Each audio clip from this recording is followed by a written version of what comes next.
Have you ever done something so stupid you regret it so much that it changed everything about you?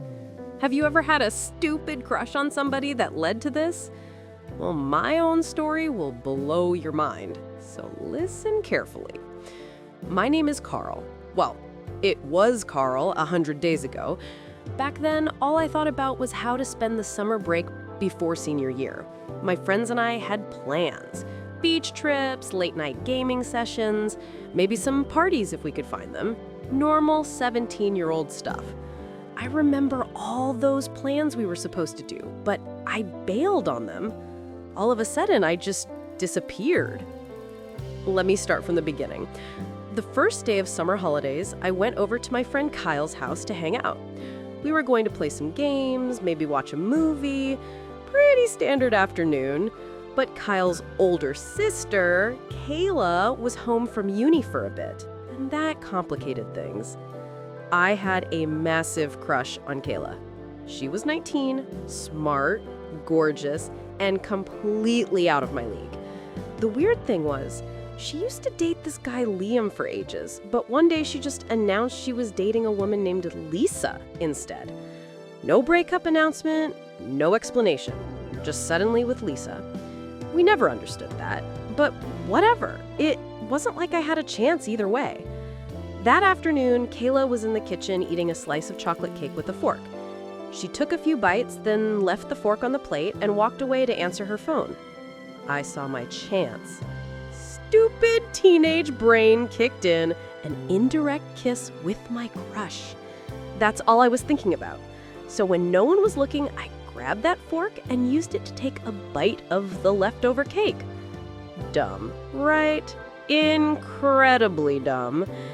I went home that day not thinking anything of it. Just another stupid thing I did because of teenage hormones.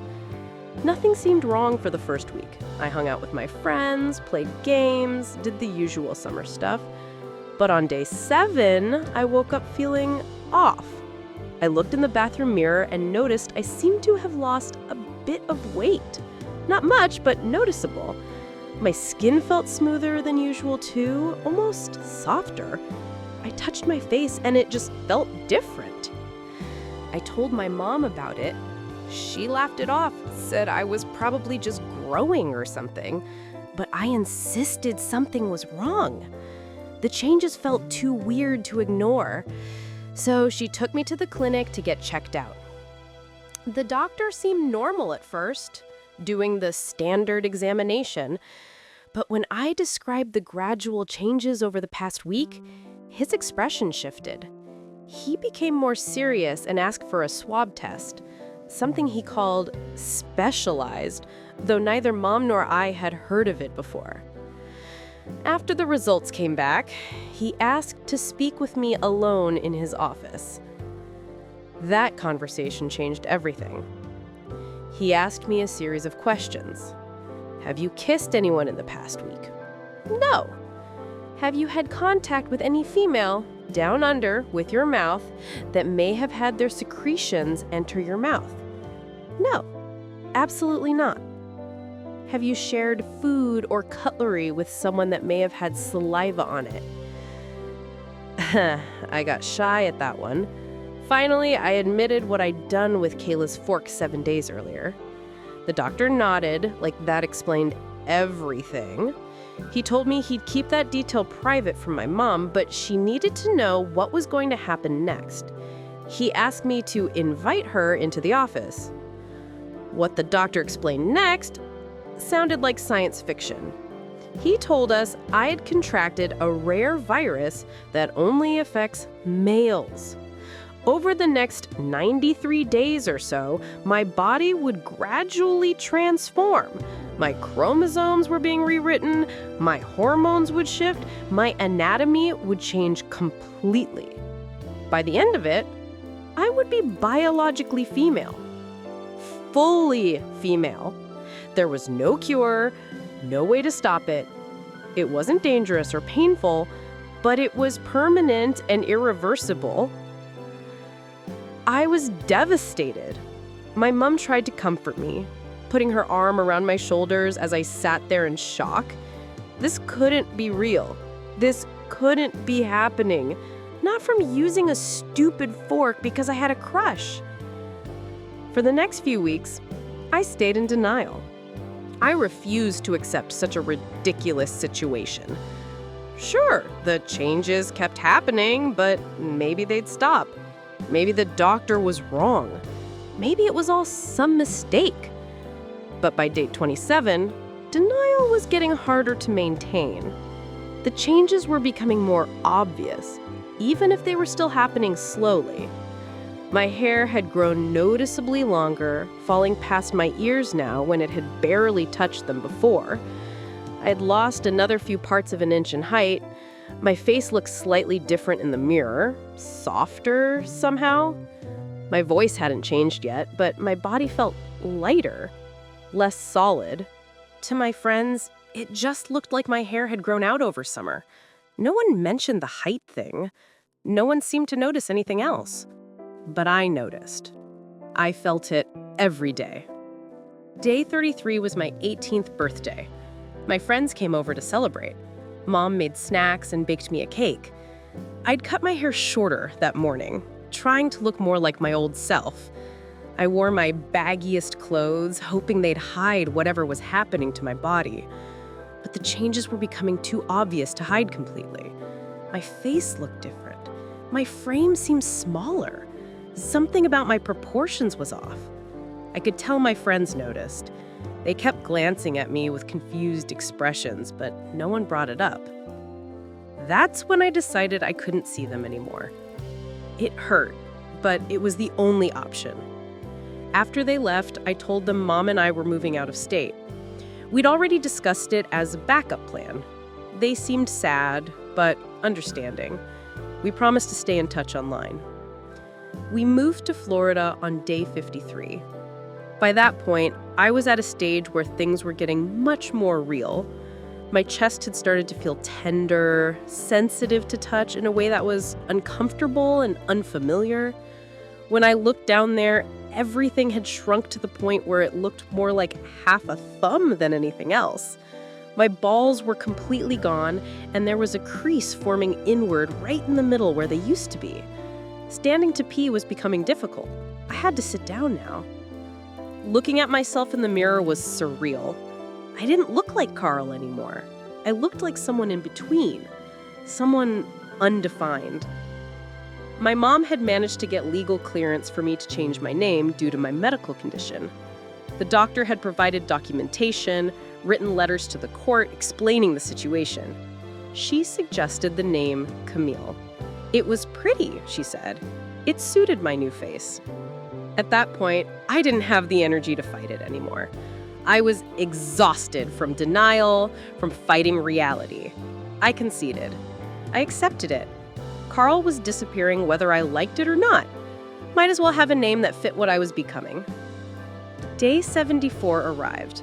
It had been a while since the 2-month mark, and just like the doctor said, the changes had accelerated since then. My mom had taken me bra shopping when my chest first started forming actual breast tissue. Small at first, barely there. But they kept growing.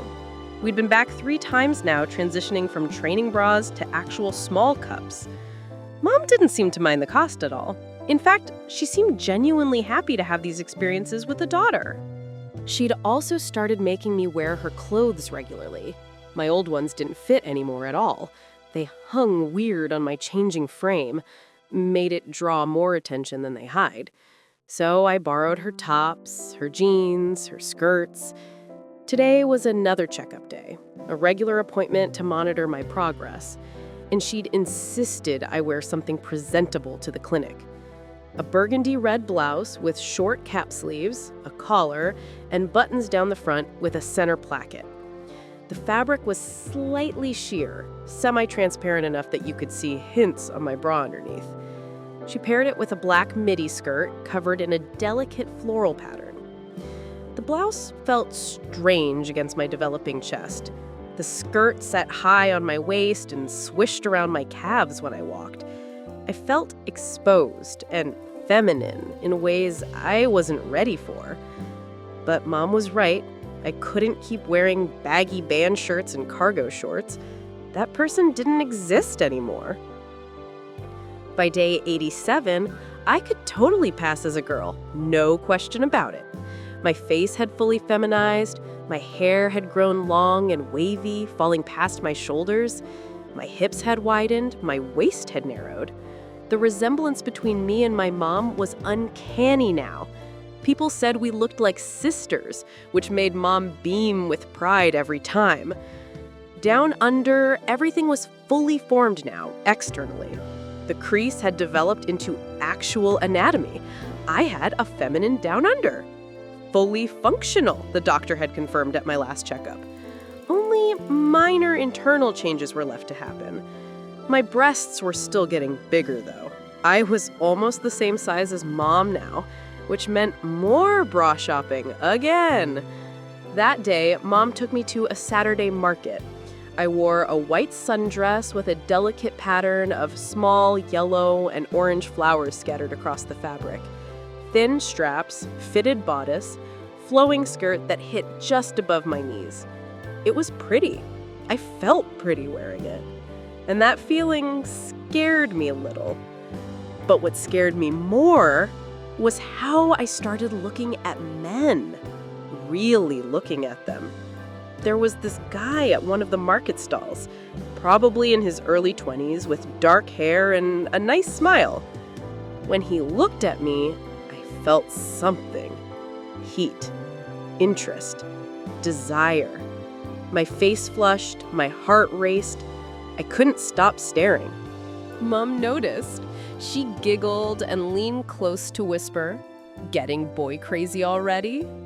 I wanted to deny it, but I couldn't. The surge of female hormones was doing something to my brain, rewiring my attractions, making me feel things I'd never experienced before. Things I'd never felt toward men when I was male. Mom spent the entire walk home talking to me about it, explaining how to manage these new feelings, how to be safe if I decided to act on them, how to recognize when attraction was becoming too intense or clouding my judgment. It was possibly the most mortifying conversation of my life, but also probably necessary. I was becoming someone new, not just physically, mentally, emotionally. Day 93. One more week until the transformation was complete. The Florida sun felt brutal, burning my skin in ways it never had before. At this point, the doctor said my checkups were mostly to monitor internal changes. My ovaries were still forming, expected to finish around day 100. My breasts were definitely still growing. I could feel it. Today, Mom and I decided to combat the heat by spending time at our apartment complex's pool. I wore her bikini, a tropical print with green palm leaves and bright pink flowers on a teal background. The top was a triangle style that tied behind my neck and back. The bottoms were Brazilian cut, sitting low on my hips. I felt so exposed. So feminine, so aware of my body in ways that were still strange. But I also felt attractive. Men at the pool kept glancing at me. Some smiled. One tried to start a conversation before Mom subtly steered me away, and I loved the attention. I craved it. That realization should have bothered me way more than it actually did. Day 100 arrived. I was now fully a woman, biologically complete. The doctor had confirmed it at my final checkup 2 days earlier. Everything was functioning. Everything was permanent. I loved dressing up now. I'd bought some of my own clothes, though I still borrowed Mom's regularly. Today, I was wearing something she'd tried to hide from me. A teal-green crop top with a deep V-neck and ruched fabric across the chest that emphasized my breasts. I paired it with distressed light blue denim shorts that sat high on my waist and showed off my legs. The outfit was bold, sexy. Exactly the kind of thing Mom had warned me about wearing because she'd noticed how boy crazy I'd become. But Mom wasn't home today, so I wore it anyway. I stood in front of the mirror taking selfies, admiring how attractive I looked. How did this happen? How did I go from Carl, the guy with a crush on his friend's sister, to Camille, the girl who couldn't stop thinking about guys? In 2 days, school would start. I'd be Camille West, the transfer student, the 18-year-old hottie, if I was being honest about how people would see me. And I couldn't stop thinking about the guys I might meet, the ones I might date, the ones I might do more with. As that thought entered my mind, a different kind of heat spread through me. Maybe it was time to fully experience what being a woman felt like. Well, I'll cut off my story here to tend to some personal business. Maybe I'll share these kinds of details in my future endeavors if I feel like doing a part 2.